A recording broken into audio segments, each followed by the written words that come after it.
the greatest civil rights violation of our time, which is taking place right now, and that is transgenderism. And I'm going to make a very strong statement right now, and I mean it. It is worse than Jim Crow laws because we are mutilating the bodies of children. How could you not see that as something worse? If you segregated white people versus black people, you wouldn't be harming children, and we are doing that.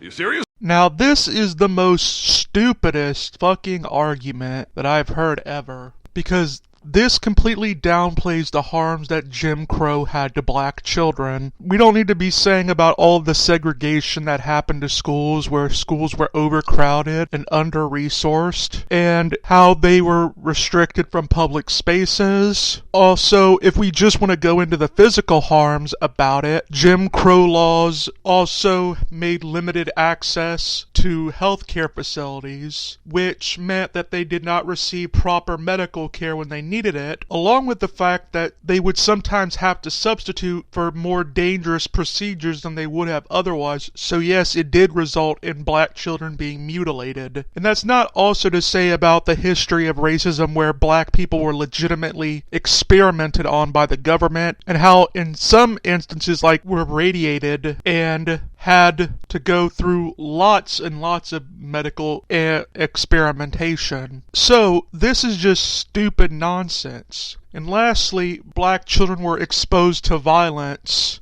that came from the discrimination under Jim Crow laws, which happens when you have a sort of mindset that denigrates one group of people for who they are. And by being denied equal protection under the law, that made them more susceptible to being hurt and mutilated in their own lives. So yes, Candace, Jim Crow laws were and still are worse than transgenderism.